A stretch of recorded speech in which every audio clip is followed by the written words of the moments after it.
Hello, everyone. Thank you for joining us in the Water Talk today. We have two really dynamic, both orators as well as people who have done tremendous field work in water sector. So we are very privileged to have them for this talk. This is the last talk of this season, and we will be resuming the talks sometime next semester. Uh, I also wanted to say thanks at the very start also to everyone who has been with us in the previous talks as well as starting from the inaugural. That has been extremely, inspiring and encouraging to us, especially during this COVID period when all of us are struggling with digital fatigue as much as with whatever is happening in and around us. So thank you so much. I'll hand over to Bijoy, but before I do that, I just want to remind you to please keep yourself on mute till the last segment of this talk, which will be the Q&As with the speakers. This talk will be more like a conversation format. Also, taking on your feedback that the conversational style is more suitable for engagement. So we will keep it as a open, free-flowing dialogue between the speakers and the moderator. So please keep yourself on mute. I'll put some other general guidelines and to-dos for the good quality recording on the chat itself. If you please feel free to leave a brief introduction of yourself in the chat so that we get to know you better as a community. Also, if you're putting in a question, please write question before you put up your question so that it is easy for me to spot and separate from the comments. And do not hesitate at all to put any kind of comment that is relevant to today's talk in the chat section. That is, obviously also it gives us a sense of how you feel about the different kinds of topics that we are taking in and where can we lead from here on. So once again, thank you everyone. And I'll hand over the forum to Bijoy Thomas, who is also the chairperson of Center for Water Research at IISER Pune, to kickstart the event and to also introduce our speakers today. Thank you. Yes, Bijoy. Yeah, thank you, Shalini. Welcome all of you. So as Shalini said, we've been running this webinar series for the past almost 1 year. So we began in March when we inaugurated the Center for Water Research. So in the initial phase, we had speakers coming and talking about various aspects of water, which covered the technical, biophysical, social, and institutional aspects. In the second season, we took a different approach in terms of a more like a dialogue between participants. And we focused on the issue of communication and water ethics. So that was the theme for the season 2. And we have already had a two or three talks in the current season. And today we have chosen the theme reimagining rivers for the talk for the session today. So as Shalini said, this would be on a conversation mode, which we would like to keep it flexible and informal. So we will have the conversation between the speakers and the moderator for around 40 minutes, after which we will open it up for participants. So I will not take much time, but I will just quickly introduce the theme and also the speakers. In fact, the speakers do not need much of an introduction. Our first speaker or first panelist is Parinita Dandekar. She's the Associate Coordinator of South Asian Network on Dams, Rivers and People. And as all of you know and have engaged with her, she's a prolific writer, speaker, and actively engages with people on social media and also on field settings with regards to water management and several issues. And she has also been an inspiration for many of the young people to come into the water sector and then work on issues. She's joining us from the US, and it's early morning for you, Parinita, and she has just finished another panel in the India Rivers week. So thanks for joining us. And our next speaker is Shailaja Deshpande. For people who are familiar with issues of environment and water and rivers in Pune, Shailaja Deshpande doesn't need any introduction. She is the founder and director of Jeevit Nadi Living River Foundation. She has been actively involved in many of the civic issues, especially focusing on rivers and also communicating issues of issues or challenges that rivers and management of rivers face to people in Pune, and also working extensively with people and youngsters and trying to bring them on board in water conservation and also on issues of rivers. And what I like about Shailaja is that she had a completely different background until maybe a decade ago, and then she switched to the environment sector. And then she has taken it as a passion, and I have seen extreme commitment in her in the work that she does. And the other thing which I like is what she the toxic free lifestyle, what she preaches, and also what she practices at home, and also what she tries to ask other people to follow. So thank you so much, Shailaja, for joining us. So just to kickstart the discussion, I don't want to take much of the time in introducing the topic, but then all of us know the challenges that rivers face. In fact, our own thinking about rivers have changed in the last, say, 20, 30 years. In fact, when we began working on or thinking about rivers, even now, I would say that the primary focus is on use of river water as a source of supply for drinking water or for use in agriculture and so on. So it is very much a utility-driven approach, and our dependence on rivers is primarily driven by such an approach. And it took a lot of effort from civil society activists, researchers, and also concerned people to put the message across to policymakers and also others to take a more integrated and long-term perspective on rivers. And I would say that there are several positive signs in the last couple of decades.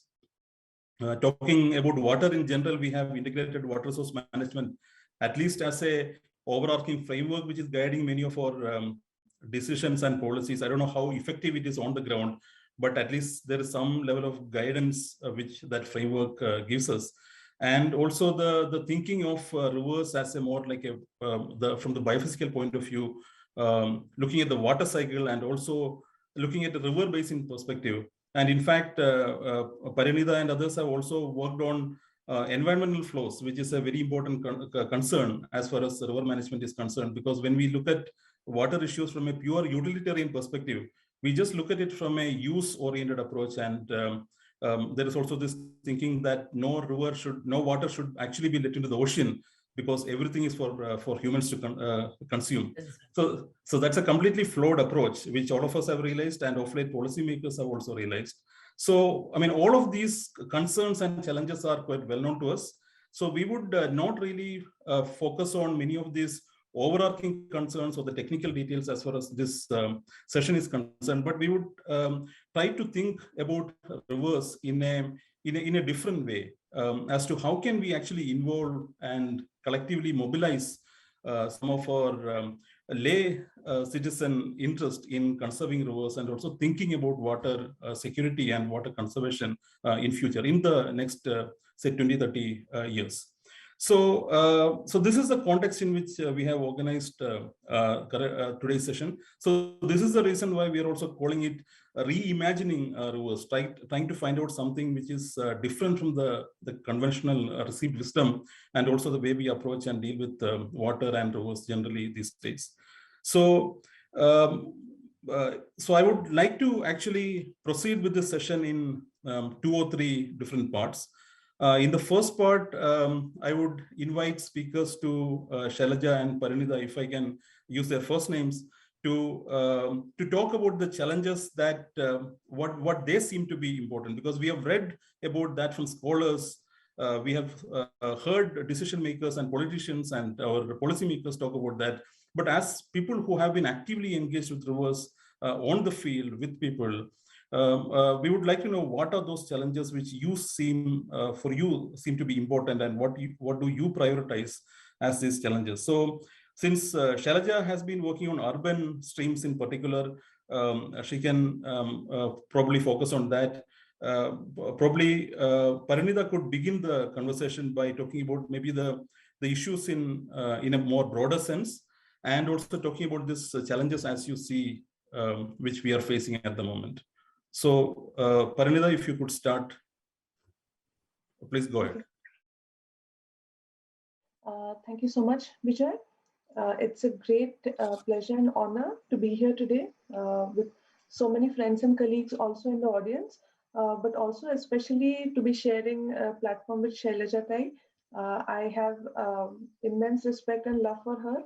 I think the way Jeevit Nadi and Shailaja Tai have focused and center stage rivers in Pune's discussions is really fascinating. It's so much that all of the cities can learn from. It's very valuable. Her and Jivit Nadi being in Pune working on these issues is very valuable for us. So thank you for making me share the platform with her and also the organizers. Uh, so when you talk about the challenges of rivers, I can basically very broadly see it in, I would have just said one, but looking at the past 2 or 3 years, what has been happening in India, I have to say two major concerns. One is when it comes to rivers, we have been talking about damming, pollution, the way policy and advocacy looks at rivers like only water supply channels, etc., etc. So that's a different discussion. But what comes to mind when you say rivers in India? What comes in mind is the first river, the iconic river. I have a lot of problems with that, representing the entire country with just one river. But however, let's go ahead. It's Ganga, right? And number of rivers are called Ganga. What does Ganga mean? Ganga is actually Ganga actually literally means Gam Gachati, that which flows. A number of rivers across the world mean flowing, running, walking, body of water, moving, whatever it is. The centrality of a river, or as Anupam Mishra ji used to say very succinctly, "Nadi ka dharm hai behna," and this flow is what is what makes river a river and not a wetland or a dam or a reservoir. And what is happening in India is rivers are not flowing. There is no law in the country which protects a flowing river, which says that a river should flow. It is absolutely legal for our country to build a dam, a barrage, or have a scheme and take out, abstract all of the water in the river. And it does not just remain on paper or hypothetical, but if you look at Kaveri, Pennar, Godavari, Krishna, especially Krishna, Godavari so much in Maharashtra, the rivers do not flow. They do not have the water. And not having water in the downstream actually increases all of the associated issues. May it be conflicts, it may be pollution, it may be water sharing issues, it may be groundwater. And I've been seeing this a lot. And so I think that is a major issue. The other issue is, of course, climate change. And it is the elephant in the room. We cannot ignore climate change and the way it is affecting river systems and communities across the country and in the subcontinent. We will come to that and we'll talk about it in much detail. But so in India, water management and river management was a part of our civilization, and it manifested in different eras of time. It manifested in different religions and cultures, right? Like it does right now also. So Atharva Veda actually has a hymn for a newly cut water channel. So it's a benediction for a newly cut water channel, and that's how long back the water management systems go. Or Lothal has actually a well which you can actually see water even now, nearly 2000 BC. And so we had a river valley civilization as well as a groundwater civilization going on. Even in Maharashtra, you see a number of step wells, baravs, baos, pushkarinis all across. And we also have a very clear river valley civilization. Post-independence, with the advent of British, major barrages came up. Dams like Khadakwasla came up. Dhavleshwaram Barrage, Prakasam Barrage on Godavari and Krishna came up. Upper Ganga canals happened, and large-scale infrastructure started becoming the mainstay of water management in the country. It slowly changed, and then after independence, between 1970s to mid-80s, most of the large dams came up in India. 50% of the large dams, irrigation dams, came up in just about a span of 20, 30 years. And what happened was the connection of communities with their water sources. It may be hill streams like Naulas in Uttarakhand, it may be rivers and channels, or it may be wells and groundwater systems. the community started becoming more and more alienated from their water sources. And what we have right now is India is the third largest dam builder in the world. I always state that uh, in this, Ganga basin is possibly going to be the most dam dense basin in the entire world, the rate at which the hydropower is being developed right now in the Ganga basin. Maharashtra has the largest concentration of irrigation dams and the lowest irrigated area in the country through major and medium canal systems. So from an ecosystem-based water management culture, we shifted on to an infrastructure-based water management culture. It may be large dams, it may be groundwater. And I think groundwater is the real sort of extremely important piece of the puzzle which we need to be looking at. Even the green revolution which happened, and right now more and more authors are actually reaching to the conclusion that even in Punjab, it was not the Bhakra Nangal that actually led, or the Green Revolution did not flourish because of Bhakra Nangal solely. Later, what actually fueled the Green Revolution was the drilling underground, the borewells. And today, 25% of the groundwater resources of the world are being abstracted only by one country, that is India. We are the highest, the largest users of groundwater. Places like the Gangetic Plains, Punjab, Marathwada to a large extent are some of the most abstracted regions in the entire world. So you have a region like Punjab, which has 5 of the most spectacular rivers in the world, which has 80% dark zones when it comes to groundwater.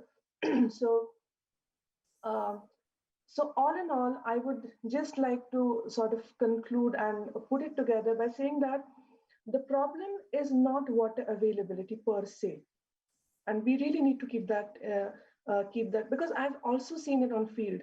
I've seen it so many times. Right now for Mumbai, nearly 12 dams are coming up, 12 dams for drinking water supply for Mumbai, for a city which does not justify any use of water coming from Western Ghats. And the per capita water which is being given to Mumbai is nearly 280 liters per capita per day. That is the justification used. And in places like Phoenix, Arizona, or even in Paris, the LPCD, the per capita water availability, is about 130 liters per capita per day. The point is, we will never have enough water if we do not have water management systems in place. There are places like in Ahmednagar where you had excellent watershed development happening. You had actually increase in water balance, you had surplus water, and still water scarcity. So water scarcity is not linearly correlated with the availability of water. Water management and water governance plays a central role in this entire discussion. And in India, that exactly is sorely lacking. And so we have more and more infrastructure schemes like interlinking of rivers, which only talk about surplus and deficit. So Mokhada region is a surplus region, a region which has highest infant mortality, which has the lowest human development indicators in the Maharashtra state, is actually a surplus region when it comes to water. It is supposed to export water to Sinnar, which has a thermal power plants, which has an MIDC, which is an extremely plush region. So this is how the surplus deficit discussion is going on. This is how irrigation projects are being pushed forward. This is how drinking water supply schemes for large cities are being pushed forward in biodiverse areas like the Himalayas, Western Himalayas, or the Western Ghats. So I think we need to really distance ourselves from the understanding that water scarcity, that water problems will be just wiped away if we have more water. We have enough water. Are we managing the water well? And the answer is a resounding no. We are not looking at the water from any of its ecosystem perspective, neither the groundwater nor the surface water or the rivers. We are not looking at the interlinkages of these systems with each other. And more infrastructure is coming up on our rivers. And despite that, the whole fact that Maharashtra has the highest number of irrigation dams and the lowest number of irrigated area shows us the disconnect between the infrastructure, the reality of rivers, and the actual availability of water to communities. And we are not even talking about the vulnerable communities right now. So I guess that is the overall thing for me. That's how I'm looking at it. And in this situation, initiatives like Jeevit Nadi and people like Shailaja Tai are actually lights in the dark. So yeah, that's the context from me. So thanks, Parinita. So those are excellent points. So I think in addition to the thinking big issue of dams, what you mentioned, groundwater. So that's a big puzzle that we often tend to overlook when we focus on rivers. I think that is where much of our dependency and vulnerability is also stemming from. Right. And you also touched upon upstream and downstream linkages, which also opens up issues of justice and equity and so on, which we can touch upon later. Moving to Shailaja, so how do you see the challenges playing out in the more urban setting where the disconnect between people and their environment is much more starker compared to maybe somebody who is in a more agrarian setting? So how do you see these challenges in the urban setting? Bijoy, thank you again for giving me this opportunity. And of course, Parinita, who's very close friend of mine, she has mentioned a lot, which I don't know whether I will give full justice to what she is saying.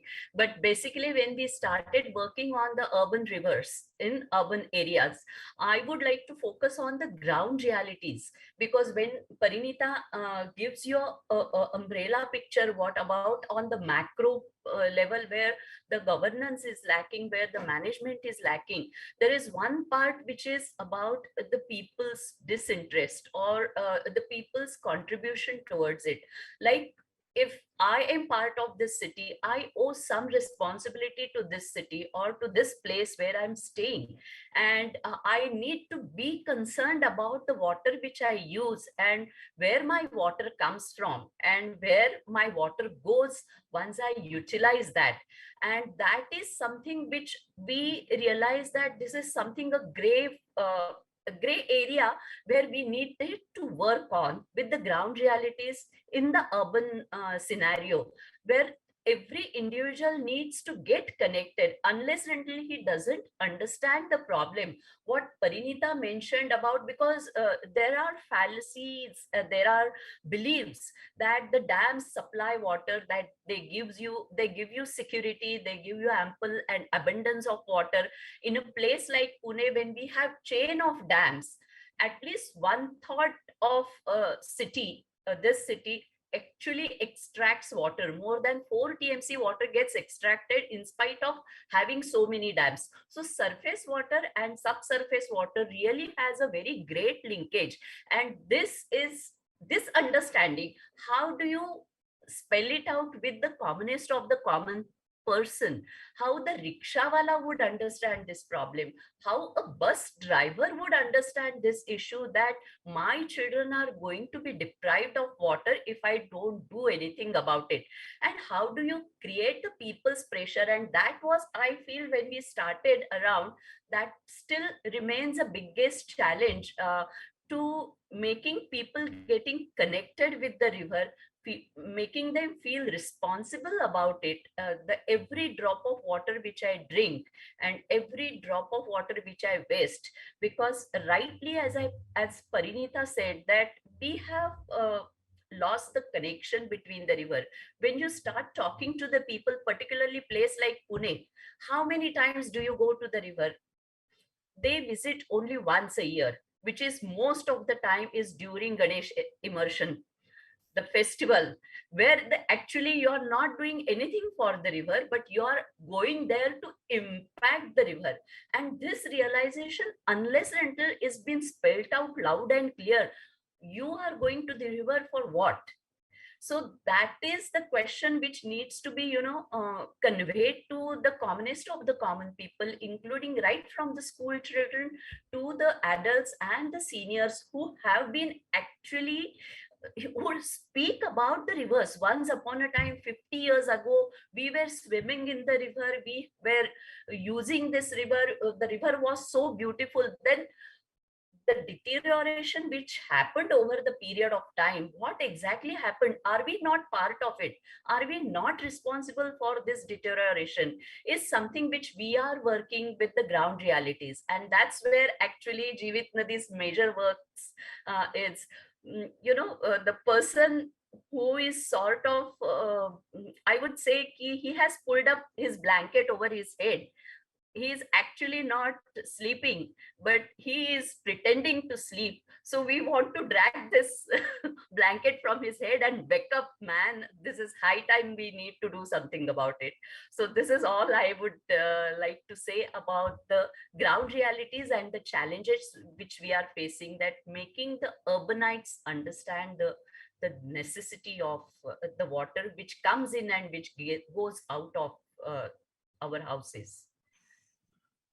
So since you talked about urban areas and also the people involved, I think, the next question which we had in mind was also how to get people's collective interest and how to mobilize people collectively around this issue. Because if water doesn't come in your tap, you would be really worried. Yes. So, Yes.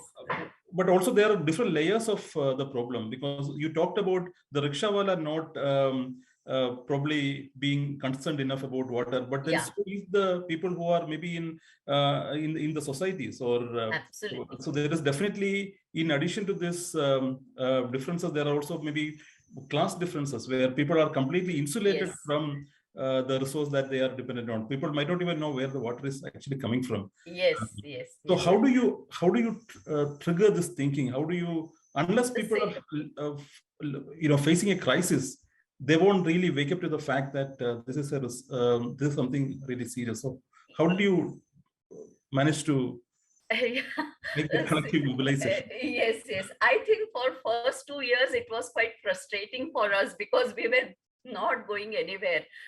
Basically, when we started working on the rivers, we realized that there is a big gap. There is a huge disinterest. And when we started working, we realized it's not the huge disinterest for the river. It's simply, the problem is so humongous that a simple person like me feels insecure and scared about how can I do something for the river alone. And that's where this I would say this lack of attention towards the river was in everyone's mind some way or the other, because this is what we have been realizing in last couple of years, that people want to do something but they don't know how to go about it and what to do exactly. And that is where we realize that people do not know about the river ecosystem. The river ecosystem always stays in the book. If you go to the environmental curriculum of schools or colleges, it is just like a tick mark. Whatever, what the rivers are, what the base flows are, or how the river, monsoon fed river means what. And now with the migration and the transition above, the people are also traveling abroad. They are looking at the different river fronts. When they go abroad, they look at the beautiful manicured landscapes. They feel that the rivers are so clean, neat and tidy there, and how they are so filthy in our own country. And why is that happening? But nobody is trying to understand that there is a science behind this, and that needs to be understood in a commonest of the common language. And that's where actually we started the initiative called as River Walks, which goes in a story form. See, story is liked by all. So the origin of the river, how the river was born, what was the situation over there like, what were the animals over there, what were the birds over along those river banks, was there agriculture, where I'm standing and where I'm seeing the filth in the river, I'm talking about the elephants on the bank, I'm talking about the ostrich along the river banks. So these things, really interest people. And particularly since we have worked more in Pune region, they really look for a cultural or a heritage aspect of it. Lot of Pune feel pride. And probably that was the pricking nerve which we got. So the natural heritage and cultural heritage, which became the most center of our theme for all awareness programs, whatever we do, and start connecting people in very interesting form. That's what we actually did initially. But talking about the river ecosystem in general and very simple manner, how does the river born on the mountain, why does it look like a very small stream, how does the stream becomes big, how does it make a channel, and all these things in a very simple manner made the difference actually. Then the things started happening, I would say. Yeah, so taking forward from there, Parinita, so you have also tried to engage and speak in the language of policymakers, and then try to also communicate the perspectives and ideas around water to them. So the work on environmental flows, when people were talking about minimum or nil, educating people on the more the environmental side of it. So how does communication at that level happen, and then how has been that engagement, and what has been the challenges around that? So do Yeah. you see have you been observing some progress over time, or is it still the same? Yeah. I would like to say that the kind of work that Jeevit Nadi has been doing, there are various kinds of layers of work around rivers that civil society organizations, scientist organizations, educational institutions can all together do. Most of them deal at some or the other level, deal with governance. Uh, while it is extremely important to get local people concerned with their rivers, because that is always the wellspring of all sort of engagement with the rivers and taking it forward. The governance, when it comes to large onslaughts of infrastructure on rivers and engaging with that governance, it becomes more and more sort of darker, because the information sharing, especially in India, is very difficult around these projects. And I also have to say, and I also have to very clearly mention that it has become more and more difficult in the coming years. In these years, it has become more and more difficult. Initially, maybe around 6 or 7 years back, it was easier for civil society and for community groups and scientists to engage with the Ministry of Environment and Forest when it comes to sanctioning of dam projects, because the documents were in public domain.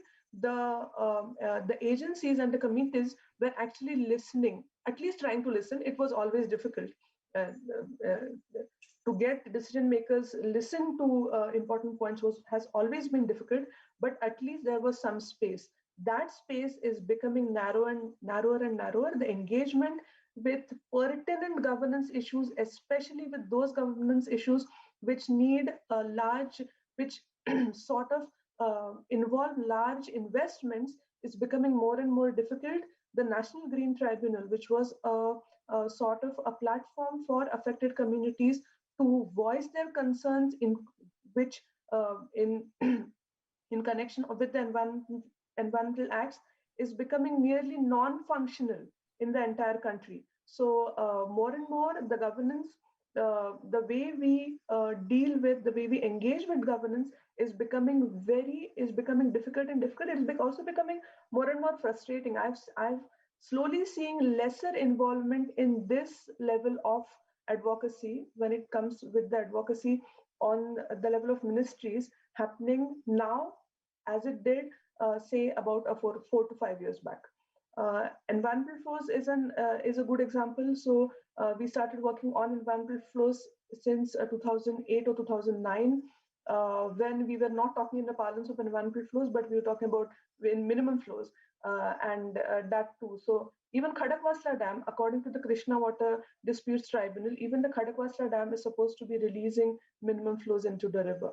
What Mula and Mutha actually carry today is only undiluted sewage when there are no dam releases.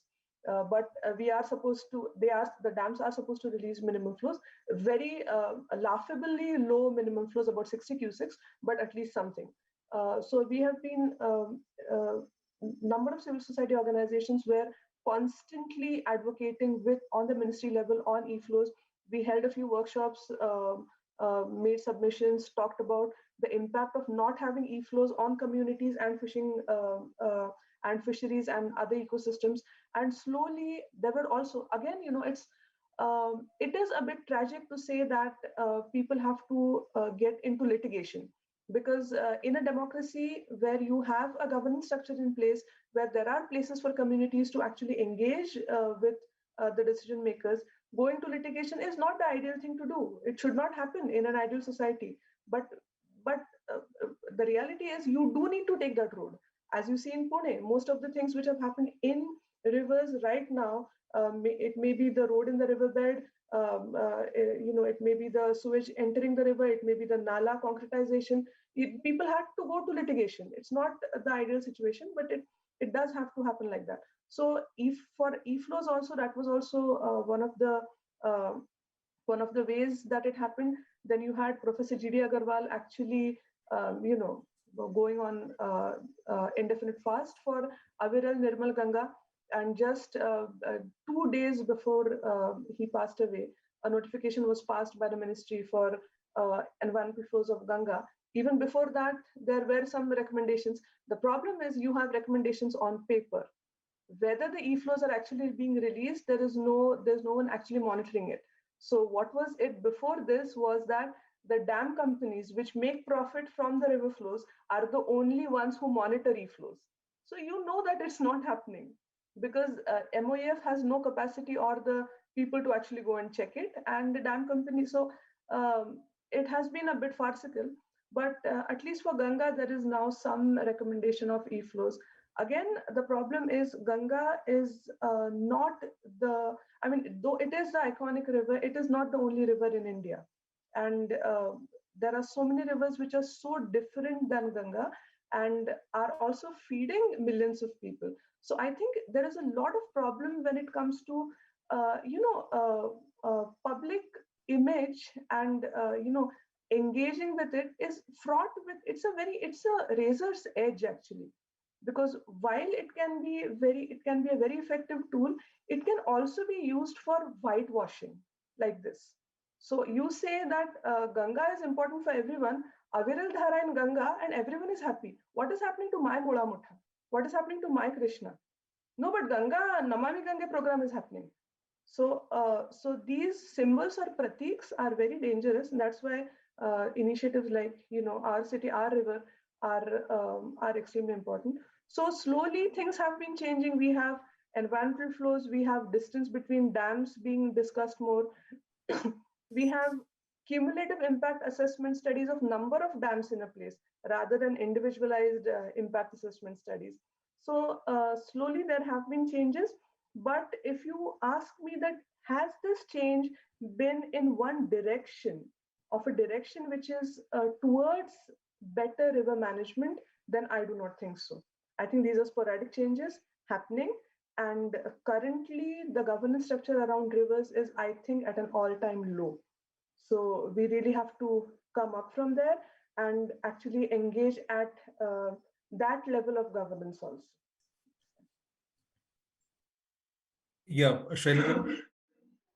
Yeah, I'll just add to it that the local governance also, is constantly looking about the revenue generation.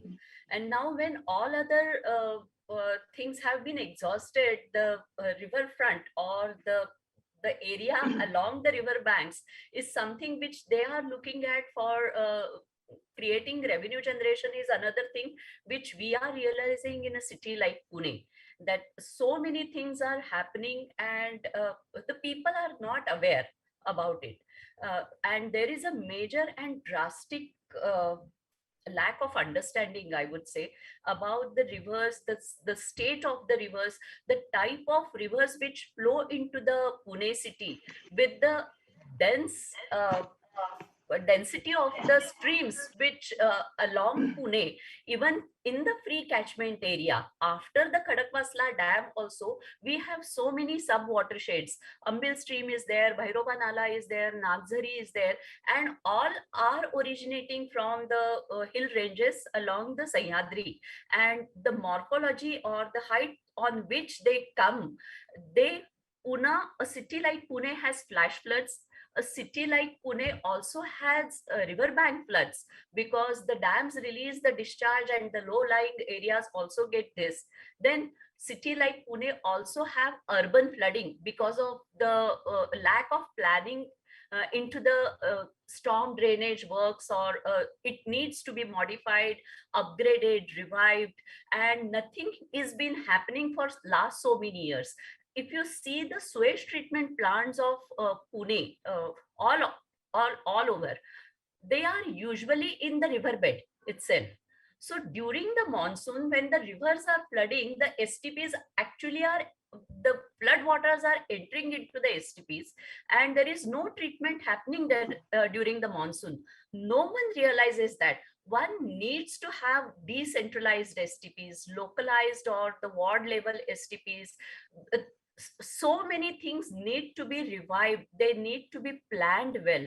If the city is growing, if you're asking about 23 more villages coming, and we have such beautiful sub watersheds all along, because we have the hills where there is a heavy rainfall, and the aquifer system into all those hill ranges are pretty, even till today, after lot of changes and lot of interventions which are happening, still it has more potential. So water security, as Parinita said, really has no issues if we really plan it well, manage it well, and really look into it seriously. And that's where I think we are lacking, and we are lacking behind a lot. Means we are experiencing the same issues in Pune. Whatever Parinita says, I think on every point I really agree with her, because we have been experiencing these issues here. So Yeah, I would just like to add a thing to what Shailaja said, that about rivers and where is the education about rivers. So the education about rivers is that the lay persons do not have education about rivers. Now, no one has education about rivers. In Yes. India, there is no education on rivers. You have National Institute of Hydrology teaching us hydrology. We have irrigation, we have IITs talking about irrigation hydropower. You have colleges talking about pollution control. So we talk about everything, but we do not talk about the river. There is no college or university which actually tells us anything about a river. We do not even have a definition of what is a river. In Pune, one of the major conflicts or the discussion was whether Ram Nadi and Dev Nadi is a river or a nala. River. So the understanding of rivers, on the other hand, I think that the lay people have a much better understanding of rivers than the decision makers, who would like to see rivers only in terms of either an irrigation canal or a hydropower producing battery or a tap or a plumbing system which can be joined and interlinked and provide water from Brahmaputra to Kaveri from so I think that that is an issue, understanding of the ecological realm, and that is the reason why we push for projects like Riverfront project in Pune or in Sabarmati or in so many places in Kanpur, in Indore, in Chennai, where we only want plush river fronts. We do not want to see the river at all, because the decision makers and the consultants who are actually working on it do not have an understanding of the river, where the global understanding of river is actually moving from an order to a chaos. And it is being said that a more chaotic river, a river with a mix of ecosystems, is actually more productive and more adaptable in the face of climate change than Yes. a river which is made uniform by human intervention.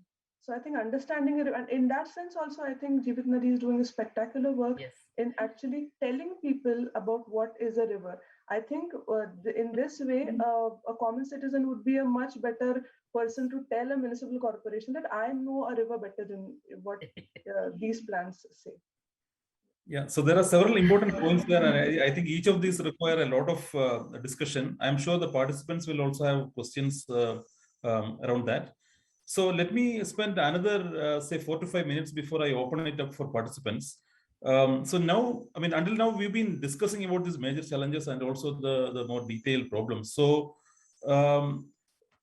so one of the activities that Jeevnadi has been doing, or the thinking that has been around, is to really communicate this well to the next generation. So how can we involve youth and also children probably in having the stewardship of rivers and also taking charge of their environment?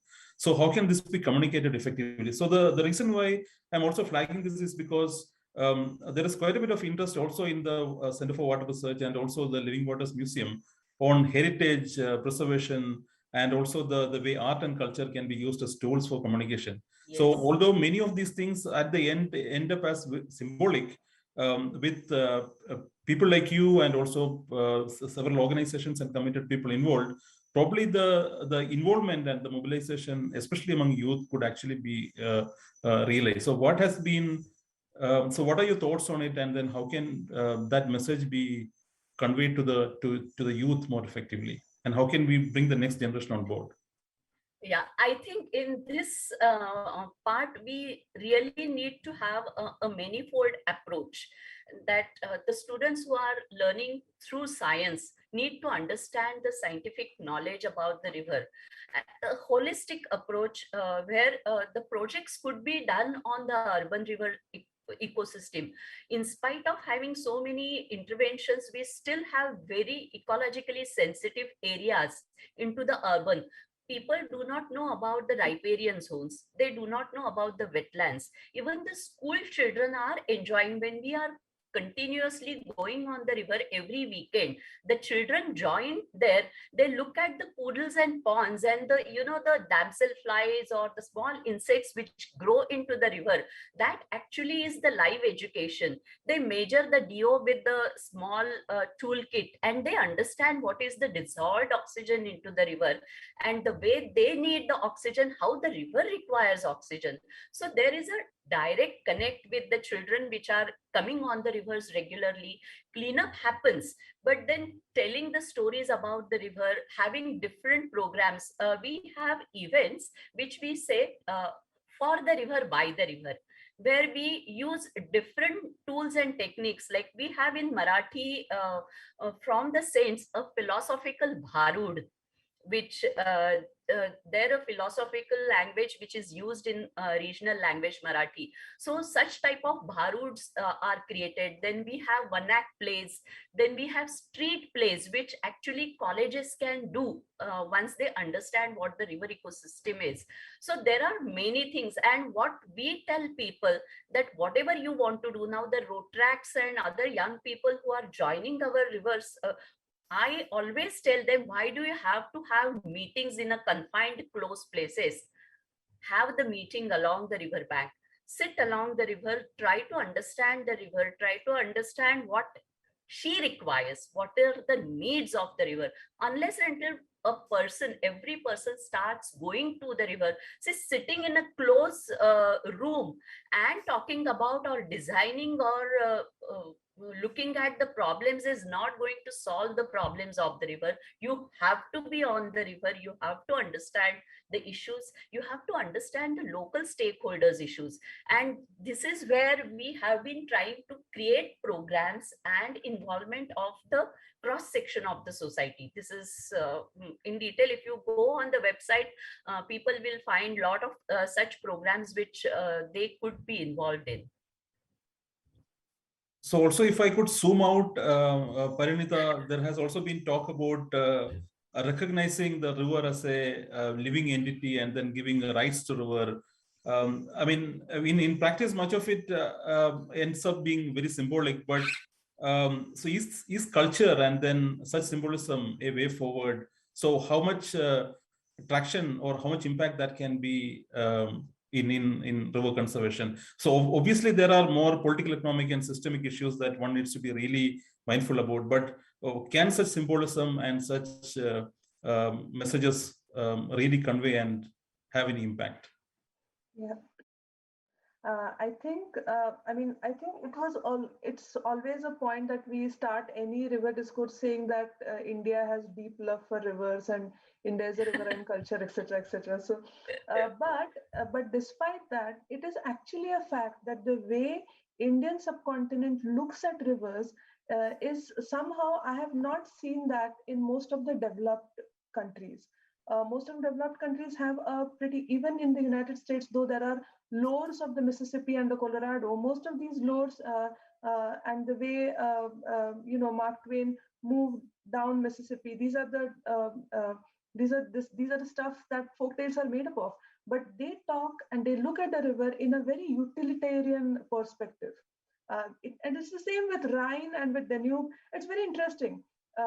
But the way the understanding of rivers in Indian subcontinent is slightly different than that. And I do not mean the religious understanding of rivers. I would very strongly like to keep the religious understanding away from the cultural discourse, because in many senses, the religious importance given to the rivers has been a reason for their downfall.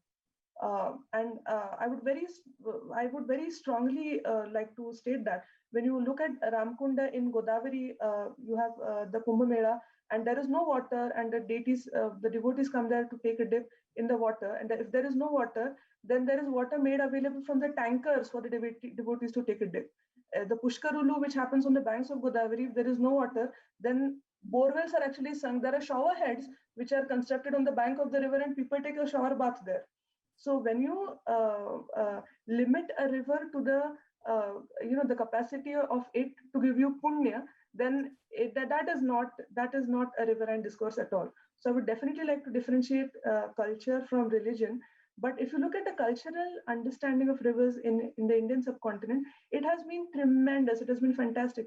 We have an entire genre of music called Bhatiyali, which are riverine songs, from where S.D. Burman and Salil Chaudhary took so many songs. And those are riverine songs. They actually, one of them, the song is Amader Padma Nadi, which not only praise the river, but also curse the river. So that is the kind of cultural understanding that we have. When you talked about heritage, river heritage, I think the river itself is a heritage. We should not only be looking at the, riverside heritage of temples and stuff, but with Rabindranath Tagore or with Jibanananda Das, they actually made poetry on living rivers like Dhanasri and Kopai. The rivers themselves are living heritage. And so if you can connect with a living river, with an actual name, with actual characteristics, with actual, or the Char Chauri poetry in Assam, so it is not only pains and it's not only artis, it is also about the problems of the river. The culture which is alive, which actually accepts, not only praises, but accepts the reality, but still brings forth the beauty of the system, is what is a living culture, and we have it.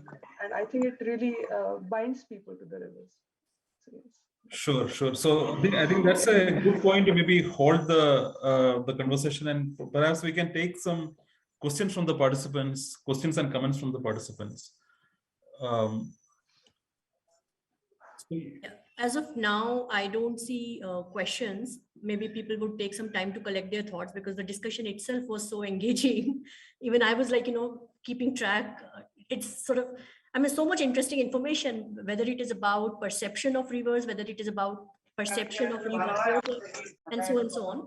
Maybe what we can do is, if there is anyone in the audience who would like to say, Sharad has raised his hand, so we'll go to Sharad, but I wanted to open the floor to everyone else as well. In case you have a comment or a question, please raise your hands and we will come back to you, so that you can unmute yourself and share your story.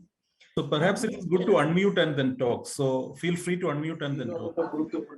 Yeah. So I was going to actually. And may I request everyone else to keep their audios off, so that we don't have noise in the recording. Okay, Sharad, go ahead. Hi. First of all, hello to Parinita, and namaste to Shailaja ji, also for being able to reconnect after quite a big gap. And thanks a lot for a very interesting conversation. I think it was outstanding, and I fully agree with so much that you have said, and there's so much more that you could, go into details in terms of the way things are going. I'm going to maybe raise a slightly awkward question, because it's been bothering me also in my own work, on thinking about these questions, which is that the cultural dimensions of rivers have evolved in a certain context, right? In a certain context of the number of people living in this subcontinent, the kinds of technologies they were using or they had access to, which was mostly shallow well and some small dam technologies. I think we all agree that it's not like we were living with pristine rivers. By definition of being a river valley civilization, we've also changed rivers. We have built 25,000 irrigation tanks in Karnataka, 40,000 in Tamil Nadu, or whatever, 25,000 in Andhra Pradesh, and so on. The damming of rivers at small scales, the point that Parinita made about a nala, what was that? Cutting. In the Atharva Veda, you were talking about cutting of a water channel. By definition, you are tinkering with nature. You are creating a manipulated nature. You are creating a modified nature, right? It's not about being pristine. So the gradient, of course, we see when we look back, we see what we think is a quantum jump in our manipulation when we build massive dams. Sort of, you mentioned, Parinita, in the post-independence period, or let's say from industrial revolution onwards. But the cultural association with rivers has evolved in that context of, let's say, an agrarian civilization with limited manipulation of water. Everybody was diverting water, manipulating in different ways, and so on and so forth. But our capacities were limited, and our numbers were also limited. Now we are living in a very technological world, and that's given us all kinds of things, including the capacity to have this video conference. So now I wonder whether we can use the same idioms and the same cultural vocabulary to address the problem. And are we running the risk of slipping into some kind of a revivalist mode, which then all the babas of the world tap into very quickly to come up with slapdash solutions. They also tap into cultural imagery. They also tap into these kinds of ideas of Kaveri Mata and Ganga Mai and so on, and then divert the discussion or the problem in a different, the solution in a different direction. I just worry a little bit that whether we can tap into a cultural idiom that has, I'm not saying there's no space for it, but how do we strike that balance, or sort of walk the razor's edge of not becoming, going back into a revivalist discourse? Yeah. Maybe Shailaja first. No, actually, about when we are talking about cultural part of it, we just recently experimented one story.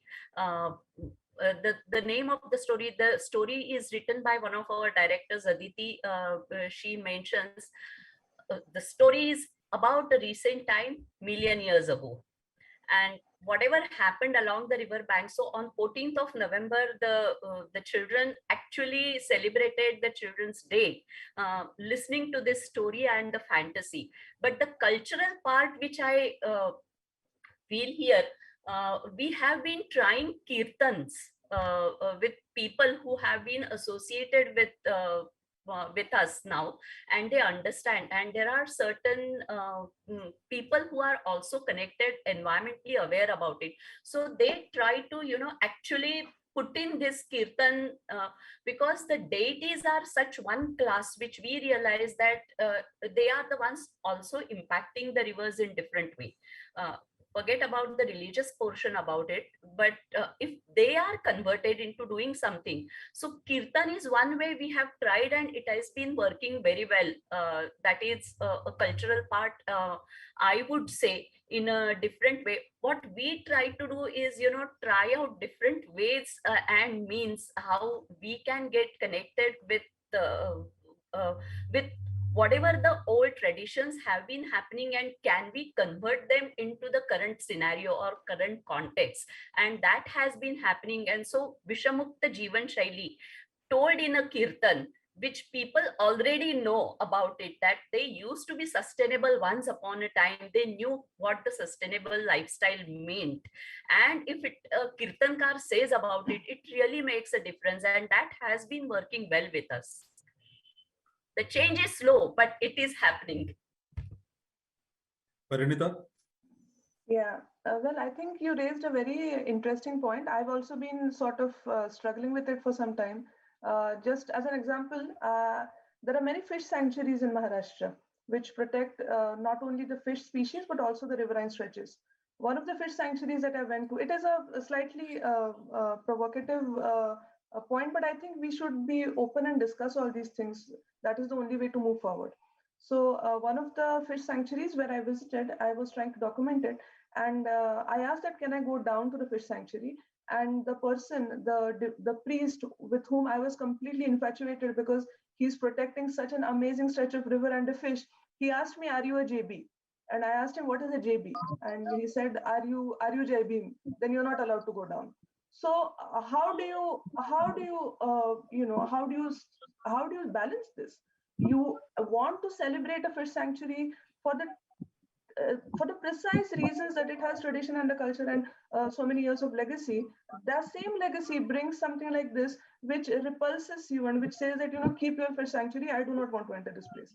But I think, having said that, I think we have to be realistic and pragmatic about the fact that there are cultural systems which exist. And I think our job as communicators is only to highlight the good parts in good systems. That's all. And also to very strongly criticize the bad parts in the same systems. That's all that we have in our hands. Because whatever we may say, these are vehicles which have a larger reach. So it is up to us to highlight the good parts, at the same time uh, not to hide the problematic parts, but also to bring them to the fore and talk about them. The same applies so much, and that's why I'm very disenchanted with the religious discourse, maybe Kumbh Mela or Pushkarulu, or they are fantastic things. They bring people together, but are they bringing people together for the river? And the unfortunate answer in these days is no, they are not bringing people together for the river. They're bringing people together for collecting, punya, which is a different thing altogether. I've seen anyway, so that's a different. But at the same time, we also cannot forget that the same culture also had people like Jyotiba Phule, who came up with Shetkaracha Asud, and Baba Saheb Ambedkar with his Chaudhar Tale struggle, and that is also a part of our cultural legacy. And that is also something that we need to bring forth. So I think with all the societies, culture and cultural aspects are always going to be a mixed bag. Also Pandora's box to some extent. And it is the only thing that we can do as communicators is to highlight the good parts and also to highlight the bad parts and talk about them and keep everything out in the open, but do something about it. Yes, I agree. We have a couple of questions. So, Mukta Diodar asks, in a way, an extension of the current discussion, your thoughts about movements like Kaveri crawling. I think that has already been dealt with. I'll go to Bhageshri, who has raised her hand. Can you please unmute and then talk? Hello, Vijay. Thank you very much. Can you hear me? Yeah, go ahead. Okay. Thank you very much for this beautiful talk. I'm from Maharashtra. I am doing my PhD in Tokyo Institute of Technology in Japan. And currently I'm living with my family in Yokohama, which is near Japan, near Tokyo. So my question is that you people have done beautiful work in rivers. But I see the children around me. I live in area where there are lots of Indian people, and their children go to Indian school. So here near us, the rivers are flowing. That we can see the river is flowing, and which is clean. We can see that the trash is going in the dustbin and getting recycled. We live in Japan, so there is cleanliness everywhere. But like I know what the situation of rivers actually is, and the children here which are around me, they do not seem to not as in do not seem to care, but they see that what water is clean and trash is getting recycled. So how can I make them understand the importance of rivers and everything? Like, it's very difficult for me. Where can I start to make them understand the situation of actual situations of rivers, because they see rivers here.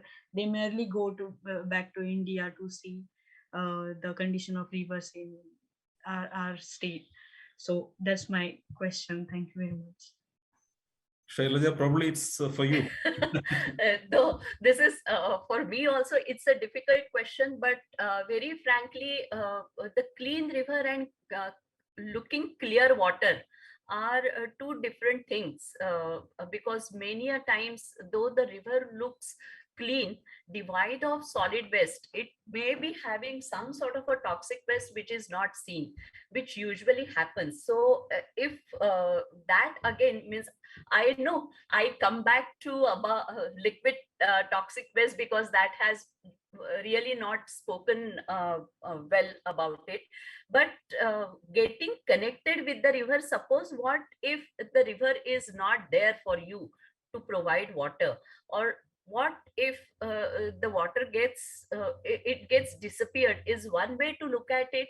But being responsible about the river, I think there could be many ways to deal with, which I would say in a story forms, more or less. What happens, what if this happens, or what if such a thing can be done, something of that sort. But really, let me give it a thought, because this question also has come like a surprise to me. When the children are looking at the clear river, I will not be saying it is a clean river, but then it has to be differentiated between the clear water and the clean river. So that again is and I have not traveled to Japan, so if Parinita can throw light on the Japan rivers in Japan, maybe she will be able to pitch in something more about it. Sorry to interrupt. So thank you for your answer, Shailaja. Actually, when like I was thinking many times about how I can bring them together, and not only about rivers but tell them about climate change, because as this is developed nation, Yes. there is lot of waste created, and they just, because we live in a society, so our waste gets collected, and they see that it's a garbage truck and it goes somewhere, but Yeah, but they don't know where it goes. so they need to understand that we need to reduce that, it's energy conservation, Yes, everything yes. is there. So it is very difficult. Even if my son is 3 years old, sorry, I cannot make my video on, it's night here, so I'm very sorry for that. So when I say that don't waste water, they see that river is flowing and water is clear, water is getting recycled. Abundant. So they do not see that there is water problems all over the globe. So okay, sorry, I just wanted to say that. Please, Parinita, if you can. Yeah, I just wanted to add, Joy, I mean, if I could take like half a second to tell one of my intervention points in this. So when I used to work as a youth campaigner with Bhopal Survivors Group, so one of the things that I picked up was, whatever story you want to communicate, pick up a point that generally the audience is extremely convinced of, based on its anecdotal value or quote unquote common sense. So in this case, for example, the water is clean, but the water is not safe, right? So building on the story that all that glitters is not gold, using that kind of a thing, that yes, do you see a clean river? Yes. Is it a safe river? Tell us why. And then you go on building the story around safe and distinguishing it, in the long term. So, but I think that would also require, first and foremost, our own education and dynamic engagement with what is it that we want to communicate. Otherwise, it becomes a bhashan and no one likes it. Sorry, but one more thing. No one is interested in these things here. No, that's not the case. You are here. So that's enough of a... No. I mean, I need something that they should be interested in, that they don't care about. If I try to say something to them, I think they won't care, but still I will. But just, yeah, that's also a problem for me.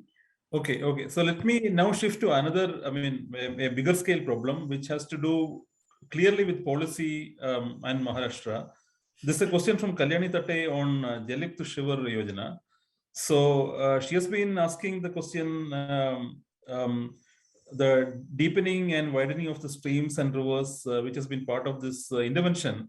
both the communities and also the policymakers support it. So how can actually be, environmentalists spread the message there? I think that's the point that Kalyani is raising. So interesting point, because the intervention itself has raised a lot of debates back and forth, and has been quite an important issue. So maybe Parinita could respond to that. Yeah. See, the problem with widening, so we all know the ecological issues with widening and deepening streams, and that it is not an answer to nearly anything, because when you widen and deepen a stream, you're taking, this is all JCB-led river restoration, which is very popular in the country these days. Get a JCB, and so many people say that don't put a JCB in the river. That's the first rule of river management. Don't put a JCB in. So which is not happening. You have a lot of widening and deepening happening in many places, especially in Marathwada. In Latur, you saw a huge amount of this. Again, there was a lot of ideological support to this, etc., etc. Ecologically, it is problematic because many times you expose the aquifer to further exploitation. Then you sort of smother it because of the silt which is coming up. The banks are made straight, and which makes them very fallible to falling down and actually collapsing. The mud which is excavated from the stream is actually kept on the side of the banks, which causes waterlogging in the fields around. And then it eventually also falls back inside the river. And this is not a conjecture. This is what has been also happening in Latur. It is also documented. So all in all, a problematic thing. Now, have the communities been supporting this? And is that a problem? Yes, communities have been supporting this, because it is not about river restoration or river rejuvenation at all. It is about making water available. And what happened, and that is the problem. This is, there is most of the things that we are talking about. We talk about riverfront development. It is not about the river. It is actually about commercial interest. We talk about deepening and widening streams. It has nothing to do with river restoration. But it does, in the short term, give improved and increased water availability. And that is why the communities support it in so many senses, because you can see it. The visual impact of it is very high. And if it is protected groundwater, then the visual impact is not high. I think in here, education is very important. Actually communicating it to the communities that what you see water here right now is actually your bank balance for the next year, and you are eating into your bank balance. So that is the way. So I think effective communication is an important thing. But all in all, governments have been trying to push it a lot. So yeah, it is a problematic. I think we are coming back to the river ecosystem education at every level and every sector.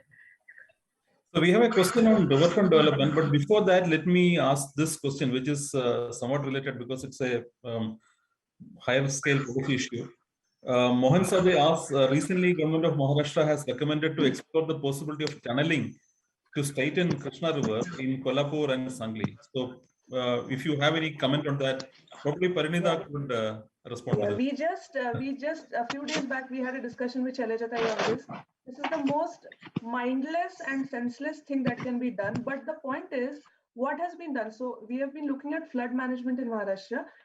Flood and drought management in Maharashtra since 2013, 2012 drought, and then 2015 flooding, 2019 flooding, 2021 flooding, and unseasonal rains in between. We've had nearly 10 reports and committees sitting, okay, and 10 reports which came out of it. What happened of those reports? Nothing. And this din is increasing. So after the 2019 floods, the only recommendation from the Vadnere Committee report was that one of the participants of the committee, Pradeep Purandare, we know his integrity, he actually walked out of the committee because the committee only wanted to give a clean sheet to Water Resources Department. And that is all. That was the main aim. Every government committee has some or the other agenda. And the agenda of this committee was to give a clean sheet to the WRD, which it gave. The only suggestion out of this was tunneling River Krishna from also in Ichalkaranji, the tributaries, also Panchaganga, and to tunnel it in to make it straight. Why is it accepted? Because it has money in it. So I was talking with Shailaja Tahi, even river restoration initiatives make it about money. If there is no money in it, there is going to be no interest in it. Yes. That's the problem with this. Tunneling and straightening of River Krishna would be the single most destructive things to be done for flood management. A river meanders as a response to a flood pulse. When a river meanders, it actually erodes on the outer bank, deposits on the inner bank. It is the corkscrew movement which forms meanders. Meanders is actually a form of evolution of a river from a braided branch channel and then to a meander. It is how the river actually progresses. There is no straight channel of a river in the entire world. So, and there is a reason for that, because meanders is actually about energy sharing. So, and in other countries, you have floodplain easements to actually restore meanders for flood management. And what we are doing is only to have more and more contractors and have money cuts, we are thinking of straightening a river and putting it into a tunnel. The single most destructive thing that can be done as a response to flood management in Maharashtra has to be opposed on all levels. So we have kind of overshot the time. So we'll just take a couple of more questions and then conclude the session. So these two questions are more urban related and specific to Pune. So Viraj D'Souza asked whether the riverfront projects, the RFP projects, so these are an alternative to that, which NGOs, institutes, and others can come up compared to what is currently out there. So is there an alternative which can be? And there is also a related question, which is not so related, but related to Pune. Is Mulamutta watershed river flow data available or even collected? So probably Shailaja could respond to that. I don't know about the data which Parinita will answer, but about the riverfront development, there is an answer of river restoration. The only answer of Pune managing the floods as well as reviving the rivers is bringing back the rivers back, making them revive in such a way in an urban given scenario, and for which we have already been working. We have some data and documentation for the same purpose. Looking at the morphology of the rivers, suppose it's a Mutha at a particular stretch, what could be the restoration strategy of that particular stretch? If it is a Mula river which has a green riparian zone in a particular area, then how do you restore, protect, and conserve is something which we have created a model. Then if it is a community used area, so how do you balance it between the conservation and usage of the community? That model also we have already created. So, but this is with the main basis for this is a river restoration. So river restoration in urban scenario is absolutely doable and possible, and that is the only alternative for a riverfront, I would say. Parinita, would you like to add to that? I think we have lost her, but there is one final comment from the question on Mulamutta was from Shirish Kanitkar. I think I forgot to mention the name. Parinita is back. Parinita is back. So would you like to follow up on that? On the Mulamutta question, and also on the flow data for Mulamutta, we have river gauges in place where the Central Water Commission does collect data. For Pune, I don't think CWC has a gauge on Mulamutta, but you have, the only way we know the flow of the river is through the dam releases, because the river doesn't have the flow. It is through the dam releases, and we have the dam release data with WRD. Some days back, WRD also used to give the actual daily flow data, but that's only for rainy season. So if you want a daily flow data for Mulamutta, that's a real project that you have at hand.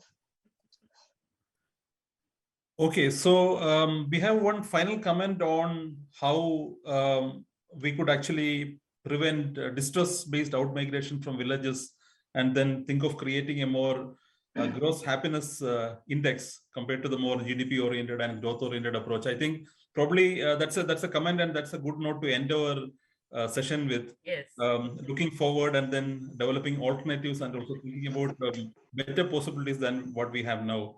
So I think that brings us to the conclusion of this this session. And on behalf of the Center for Water Research and also the Living Waters Museum, I would like to thank all the participants in all our water talk sessions, especially this one. And particularly, I would like to place on record the effort that Sara Ahmed and Shalini Sharma has put together in curating the event and then making these talks available also to public. So we have uploaded all the videos which of the talks until now, and we will also be doing that for this particular session. So if you go to ISER Pune's YouTube channel, you would find the playlist of all the water talks there. So with that, let me thank you all once again, and then it was a very engaging session, and thank you Shailaja, and thank you Parinita for accepting our invitation and then joining this conversation. Thank you so much. Thank you.